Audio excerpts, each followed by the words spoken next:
Volvemos, amigas y amigos, desde la Sociedad Civil, el podcast. Aquí estoy con mi amigo Luis Alberto Lugo Amador. Estamos hablando de historia de Puerto Rico, el gospel según es Luis Alberto Lugo Amador. Ya hasta nos quedamos hablando, él expresó, ¿verdad?, cuál es su formación teórica, por llamarlo de esa manera, de cómo él aprecia, percibe y aprecia la historia y la interpreta. Con las escuelas, ¿verdad? Él es un académico después de todo, así que tiene que cumplir con esa forma. Hablamos del siglo XVI, salpicamos con el XVII, vamos ahora al siglo XVIII, entonces nos vamos a concentrar para que puede fire at will, tú sabes, pero para mantener una línea, el estado de la sociedad en ese momento, claro, los pueblos más importantes, los personajes más importantes y los eventos más importantes que hayan ocurrido. Nos quedamos, ya hablamos de los 1500, o sea, quedó un montón de cosas, estamos claros, pero para aquellos de que son más que 4 episodios, vamos ahora a hablar de los 1600, que es el siglo XVII. No, podemos hacer 4 episodios más también, cuando quieras. Magnífico. Pues nada, aprovecho para agradecerte nuevamente el haberme invitado. Gracias a ti por venir, tan lejos. Bueno, no tan lejos, no hizo falta relevo de mulas, así que no estuvo tan mal. No, ya no se están riendo los dos, así que vamos a dejarlo chico. Vamos a seguir.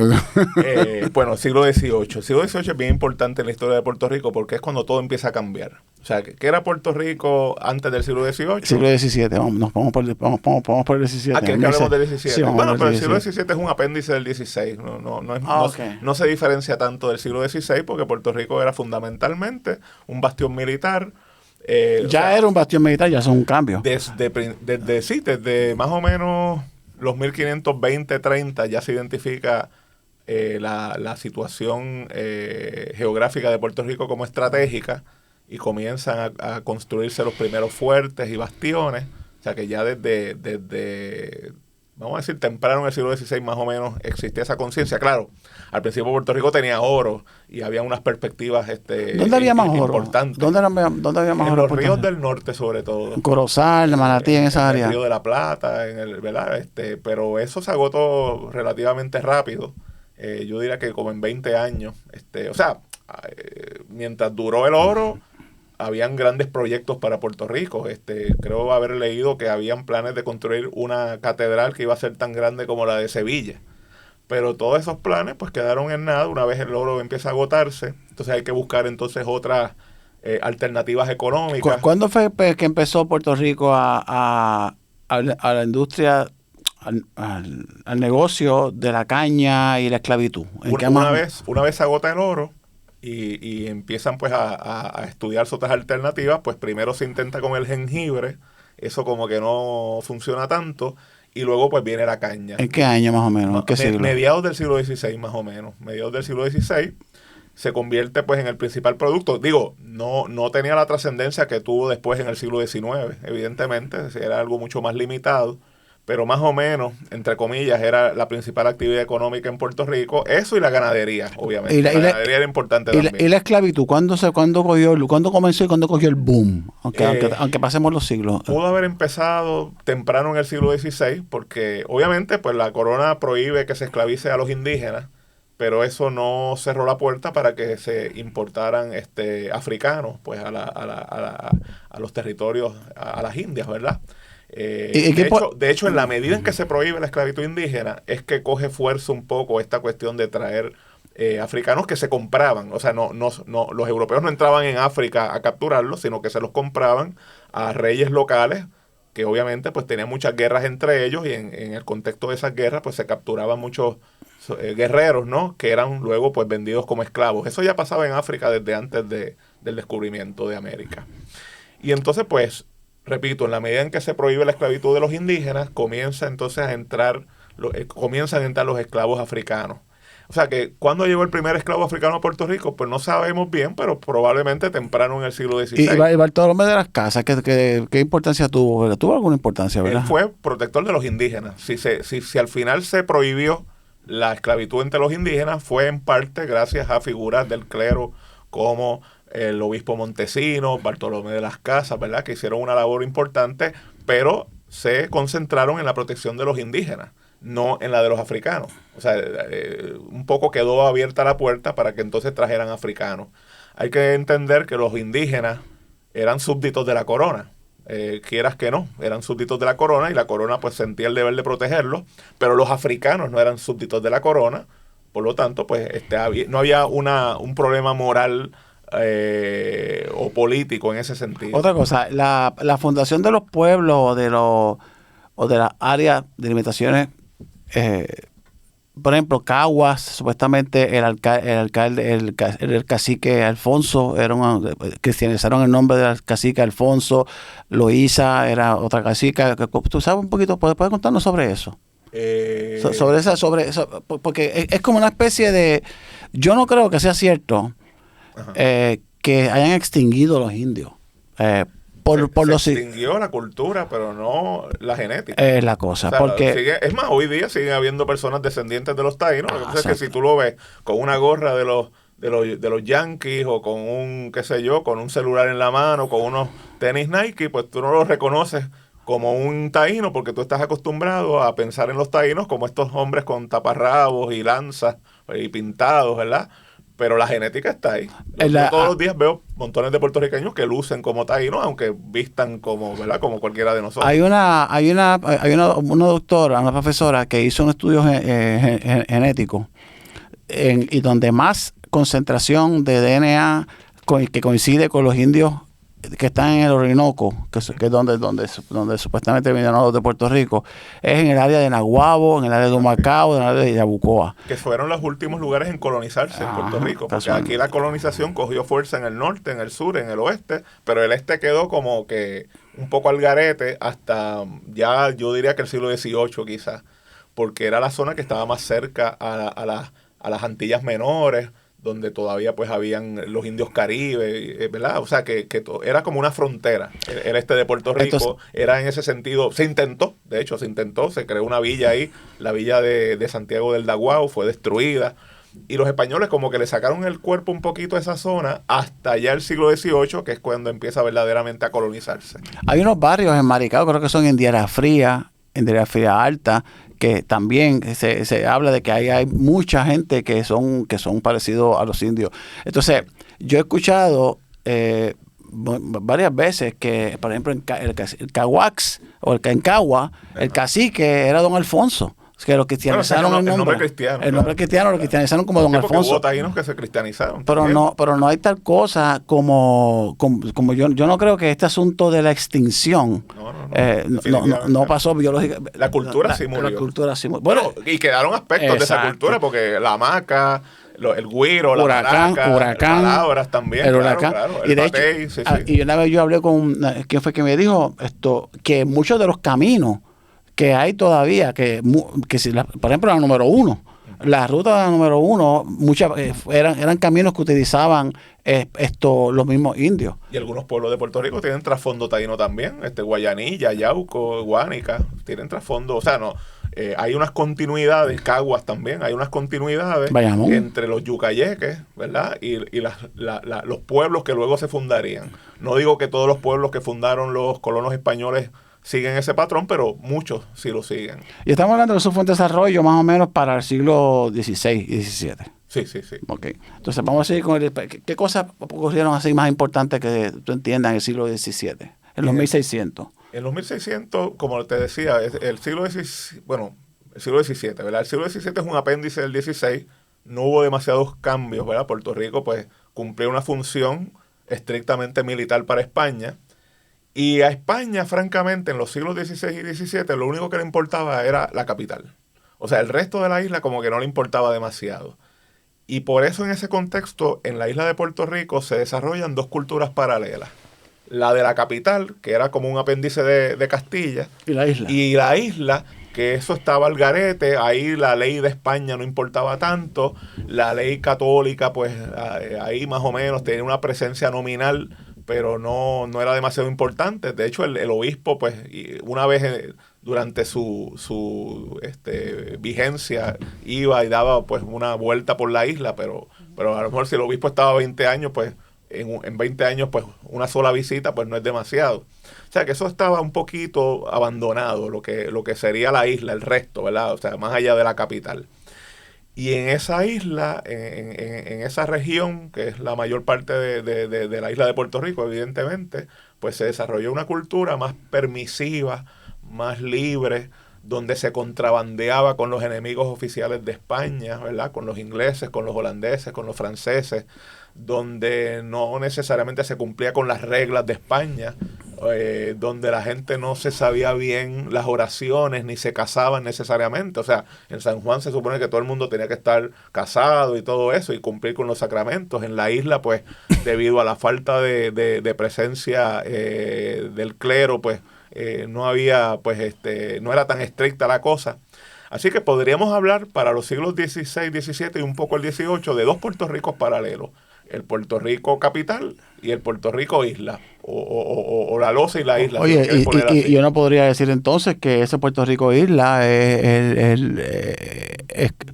ok, ¿cuándo vino Fray Íñigo Abad? ¿Cuándo fue que hizo ese estudio? Siglo XVIII. Él escribe la historia de Puerto Rico en el siglo XVIII. Hay uno que es Marenga, previo a ver quién era. Hubo otro cronista más que habló de Puerto Rico. Hubo varios, pero no así los nombres, no los recuerdo necesariamente, pero sí me acuerdo de Fray Íñigo Abad, fue el más importante. Claro. Me hace mucho sentido que entonces... Margarejo es el que tú querías decir. Margarejo. ¿De cuándo fue Margarejo? Yo creo, no me acuerdo bien exactamente. ¿Pero fue posterior o anterior creo que fue anterior a Íñigo Abad. Porque... La memoria de Melgarejo, creo que es anterior. A mí me hace mucho sentido pensar, una especulación, claro, que básicamente los hábitos de los taínos en esa gente que estaba no bajo el control español, bajo la influencia cultural española, estaban más presentes, la misma comida. ¿De dónde tú crees que sale la palabra jíbaro? Jíbaro es una palabra de origen indio. O sea, decirles jíbaros a los campesinos es como decirles indios, para todos los efectos. Los que viven como indios, aún bajo la corona española y bajo la ley del catolicismo, pero los que viven como indios. Y había mucho prejuicio de parte de los habitantes de San Juan en relación a los habitantes de lo que llamamos la isla.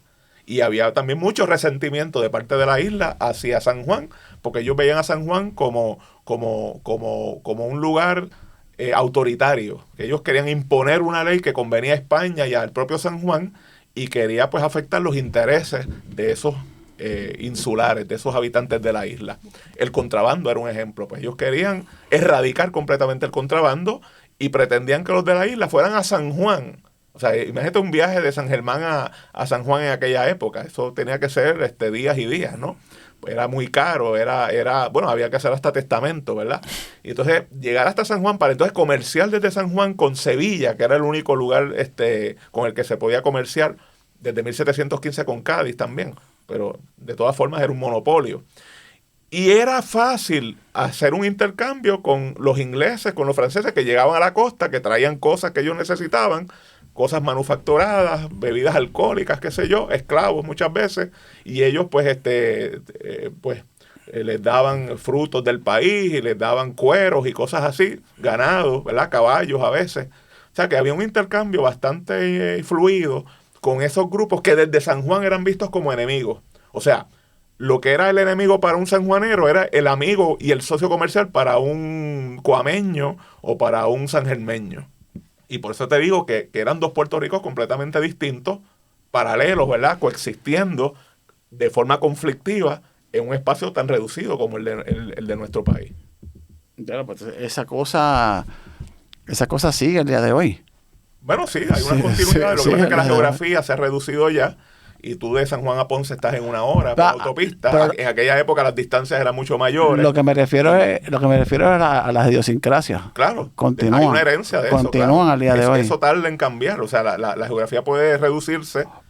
Pero eso se queda porque es un legado histórico. Siendo un salto lógico aquí, en cierto sentido, uno podría decir que hay una analogía entre el jíbaro y el capitalino, el de San Juan, con vamos a llamarlo de esta manera, que no suene, luego así como me sale, con el boricua bestial y el... Define el boricua bestial. El boricua bestial es el boricua de fast food, del cocolo, el alborotoso, el que está el más hedonista, el más dejado.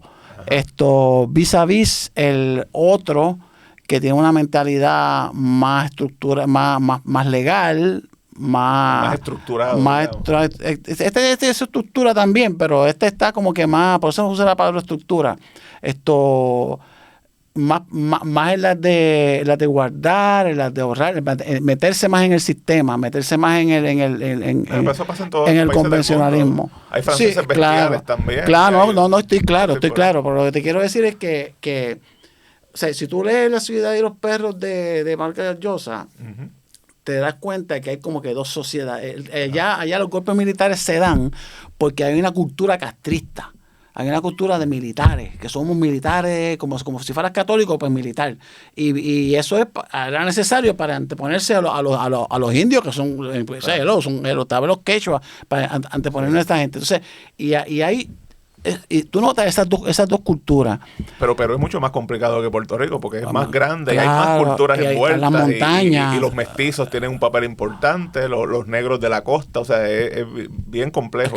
Y muchos grupos indígenas también, no solo uno, como era en el caso de Puerto Rico, que básicamente era uno, pues en Perú hay cientos literalmente, ¿verdad? Y están los Alpes, y estamos claro, pero a lo que voy es que esos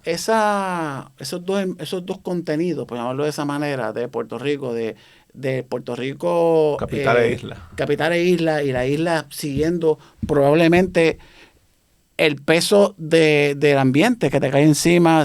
Me imagino que están cerca de los ríos, me imagino que comen las mismas cosas, matan como decía después Íñigo Abad, que mataban una vaca, y los puertorriqueños estaban indolentes, tranquilos, no estaban por el afán de hacer chavo.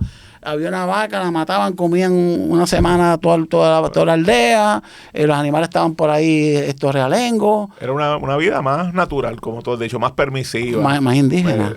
Más indígena, claro está. Más natural significa más indígena, correcto, aunque los indígenas no tenían ganado, ¿verdad? Pero sí, en muchos aspectos era una vida indigenizada. Y todavía hay muchas personas en Puerto Rico, no es una crítica a nadie, pero el fact es que hay muchas personas en todas partes, pero en Puerto Rico podemos ver esa decisión que estás haciendo desde el siglo, lo que hiciste ahora, desde el siglo XVI, del siglo XVI y XVII. Y todavía en el XVIII estaba presente esos dos países que convivían. Eventos así, vamos entonces a brincar al 18 para que no tenemos tanto tiempo. El 18. Sí. En los 1700. En los 1700. Ahí es cuando todo empieza a cambiar, como te dije al principio. Porque Puerto Rico, pues, básicamente era un baluarte, pero hay un cambio de dinastía en España, que ahí también cambia todo en España, porque como habíamos mencionado, pues, era la corona de Castilla. O sea, déjame hacer un pequeño comentario sobre esto. América, las Indias, ¿verdad?, pertenecen a Castilla, pero no es a Castilla, es a la corona de Castilla, a la corona. O sea, la corona es la dueña de todo, y los que viven tanto en Castilla como en América son súbditos de la corona. O sea, en aquella época las distinciones entre ser puertorriqueño, cubano, peruano, novohispano o madrileño, pues importaban poco. Todos eran súbditos de la corona, ¿verdad?, de la corona de Castilla, que además el rey de Castilla pues tenía otros reinos, otros territorios, pues tenía mucho poder, evidentemente. Ese era Carlos I. Bueno, Carlos I, después Felipe II, después Felipe III, después Felipe IV, los Habsburgo, básicamente. Pero a principios del 18 hay un cambio de dinastía, porque los Habsburgo, de la rama española de los Habsburgo, se extingue con la figura de Carlos II, el hechizado, mujeres sin descendencia. Y entonces vienen los Borbones, ¿ok? Felipe V, que es el primer Borbón. Y eran franceses, evidentemente, tienen una mentalidad francesa más centralista. Obviamente, pues eso implica que veremos cómo las dos coronas, la de Castilla y la de Aragón, pues desaparecen para ser fusionadas en una sola corona, la corona de España ya, porque traen ese legado centralista, centralizador, unitario, ¿verdad?, que es típico de Francia, ¿verdad? Francia es el gran país centralizado de Europa, ¿no? El gran estado centralizado. Y entonces, pues empiezan a hacer muchos cambios, porque también está la Ilustración, empezando sabemos lo que es el movimiento de la Ilustración, ¿verdad?, que es una corriente que busca revisar todo el conocimiento a la luz de la razón y de la experiencia, marginando un poco el conocimiento religioso. Y entonces los Borbones están muy influenciados por la Ilustración, y según la Ilustración, pues los territorios no se pueden abandonar, pues hay que sacarles provecho para el enriquecimiento de la sociedad. Y Puerto Rico estaba abandonado completamente por la corona porque solo cumplía una función militar. Por eso es que solo a la corona le importaba San Juan. Pues ahora le va a empezar a importar todo Puerto Rico, porque empiezan a ver a la isla, esa región que por siglos estuvo abandonada, como una potencial tierra de cultivo de caña de azúcar principalmente, también de café, ¿verdad? De otros productos, pero sobre todo de caña de azúcar, que ya había habido un episodio de caña de azúcar en el siglo XVI y XVII, pero nunca verdaderamente despegó, y ahora sí se va a apostar por eso. Fíjate cómo cambian las cosas. Todas las tierras en Puerto Rico eran de la corona, o sea, históricamente. Realenga. Pues ahora, realenga, esa, de la corona real. Pues ahora, si no me equivoco, desde 1739 empiezan a otorgar títulos de propiedad a individuos, pero a individuos que se comprometiesen a sembrar distintas cosas, pero sobre todo, si tú decías que ibas a sembrar azúcar o café, pero sobre todo azúcar, pues más rápido te daban el título de propiedad. ¿La cédula de gracia? No, eso es después, eso es en 1815. Okay. Estos son, estamos hablando de los primeros títulos de propiedad, porque repito, todas las tierras eran de la corona, se podían usufructar, pero hasta ahí. Pero ahora, por primera vez, se concibe la idea de concederle tierras a personas que se comprometan a sembrar. ¿Tienes algunos nombres de personas que le hayan dado esta tierra? Pues no tengo nombres específicos, pero eran personas que llegaban muchas veces de España, casi siempre de Islas Canarias, por ejemplo, que lo pasaban mal allá, y llegaban aquí y se comprometían a convertirse en agricultores, ¿verdad? Entonces se le daban algunas tierras. Tierras que muchas veces eran usadas por los ganaderos, ¿verdad? Porque aunque las tierras eran de la corona, pues la gente las usaba como le diera la gana en la isla, porque no había mucha supervisión, porque ya hemos dicho que a la corona solo le importaba San Juan, ¿verdad? Que era el bastión militar. Pero ahora que a la corona le importa un poco más la isla y empiezan a dar títulos de propiedad, pues resulta que llegaba pues un agricultor canario con un papel que decía, esta tierra me pertenece, y se enfrentaba a un ganadero cuya familia estaba en esa tierra desde hace un siglo. Y entonces venía el agricultor canario a decirle que se tenían que ir porque esa tierra le pertenecía a él. O sea que hubo mucho conflicto en ese sentido entre agricultores y ganaderos, con la corona siempre tomando el lado de los ganaderos, de los agricultores, porque la idea de la Ilustración era que la agricultura es riqueza, la ganadería pues no es tan provechosa desde esa perspectiva, el comercio tampoco, lo que importa es la agricultura, ¿verdad? La tierra, y pues todos los privilegios y toda la protección del Estado pues se le brindó a esos agricultores, que muchas veces terminaron no sembrando nada o sembrando productos de subsistencia, si acaso, porque la idea era que sembraran azúcar, pero no todo el mundo se comprometió, o sea, se comprometían, ¿verdad? Pero después no lo hacían. Y tuvo que llegar después Alejandro Reilly en 1765 a hacer ¿verdad? Pues un estudio de la isla, y se dio cuenta de que... ¿Ese era irlandés? ¿Era irlandés? Ese era de origen irlandés, sí, pero al servicio de España. Porque era católico. Okay. O sea, hay que también decir que muchos irlandeses, o sea, Irlanda era parte del Reino Unido, pero eran católicos, los dominadores eran anglicanos, o sea, había muchos choques religiosos, y muchos irlandeses, pues, en las guerras que sostenía Inglaterra contra Francia y España, pues muchos irlandeses, por razones religiosas, se posicionaban al lado de Francia o de España. Así que había muchos irlandeses al servicio de España. Y uno de esos era Alejandro O'Reilly, que además de ser visitador real en Cuba y Puerto Rico, llegó a ser, creo que, gobernador de Luisiana, de la Luisiana española, ¿verdad? Ya pues a finales del siglo XVIII. Entonces llega O'Reilly a Puerto Rico a hacer un estudio, se da cuenta de que todavía mucha tierra está siendo desaprovechada, porque los que tienen título de propiedad, pues la mayoría no ha aprovechado o no ha hecho lo que dijeron que iban a hacer, que era cultivar azúcar.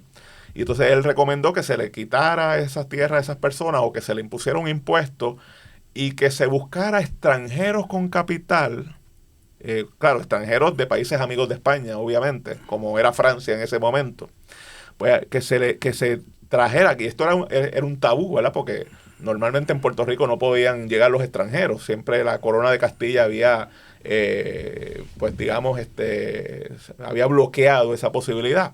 Pues ahora O'Reilly, que también es un ilustrado, le está diciendo a la corona, miren, permitan que lleguen extranjeros con capital, que eso sí van a lograr que despegue, ¿verdad?, la industria azucarera en la isla para sacarle provecho, para hacer las cosas como se tienen que hacer. Y esa recomendación lleva a que, si no me equivoco, fue como para 1778, por primera vez la corona española permite que extranjeros entren en Puerto Rico, pero tienen que ser extranjeros con capital y verdaderamente comprometidos con el cultivo del azúcar. Una ley 22, ley 60 de esa época. Sí. Y esto culmina con lo que tú mencionaste ahorita, con la cédula de gracias de 1815, que es como la culminación de todo este proceso, cuando ya pues se abre completamente Puerto Rico, vengan, o sea, le vamos a dar 6 cuerdas y creo que 3 adicionales por cada esclavo que traigan, porque ya la mentalidad para 1815 es esa, convertir a Puerto Rico en un cañaveral, en un gran cañaveral, para que produzca mucho azúcar, también tomando en cuenta lo que pasó en Haití. Bueno, porque el gran productor de azúcar del Caribe y del mundo era Haití, y pues hay una revolución de esclavos que destruye en gran medida ese mercado, y hay un gran déficit de azúcar en el mundo, y entonces ahí entran Cuba y Puerto Rico a llenar el vacío. Y por eso pues ya con la debacle de Haití, de Saint-Domingue, ¿verdad?, pues ahí entra ya con fuerza Puerto Rico como gran productor, y la cédula de gracia reconoce eso. O sea, las tendencias venían desde el siglo XVIII, pero todo culmina en 1815. Y ahí verdaderamente es que todo cambia en Puerto Rico, porque ahí ya vemos cómo toma forma pues una sociedad completamente distinta, más estratificada, con ricos y pobres, ¿verdad? Porque antes, como te explicaba en el otro podcast, pues antes lo que habían eran castas, pues ahora sí va a haber clases sociales, ricos y pobres, como los conocemos, esclavos. Ahí es que entra el boom de los esclavos y se transforma el país completamente. Ese es el pic de la esclavitud, entonces, del siglo XVIII. Claro, el pic de la esclavitud como tal fue mediados del siglo XIX. Del siglo XIX. Sí, mediados. Y empezó cuando llegó a haber sobre 50,000 esclavos en Puerto Rico, que comparado con Cuba era poco, pero ese es el pico de Puerto Rico. Entonces, yo menciono en el programa, en los podcasts pasados, que hay una, por alguna razón, él mencionó que Joe Harrison, que vino anteriormente, porque él estudió mucho el asunto del ARE, la revolución del ARE, la bandera, etcétera.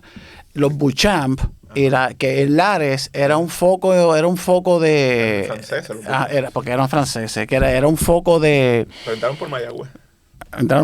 Sí. Bueno, pues entonces esa gente entró con la cédula de gracia, porque la cédula de gracia atrae montones de europeos a Puerto Rico, montones, franceses, corsos obviamente, alemanes, italianos, obviamente españoles también. O sea, españoles también, los españoles lo tenían más fácil porque ya eran nacionales, ¿verdad? A los extranjeros que entraban les permitían en 5 años reclamar la naturalización, o sea, naturalizarse como españoles, pero los españoles ya entraban los alemanes, como paisanos. Y los alemanes y los irlandeses y los ingleses, ¿cuándo llegaron aquí? Sí, esto también es complicado. El gran boom de extranjeros es 1815, pero antes había.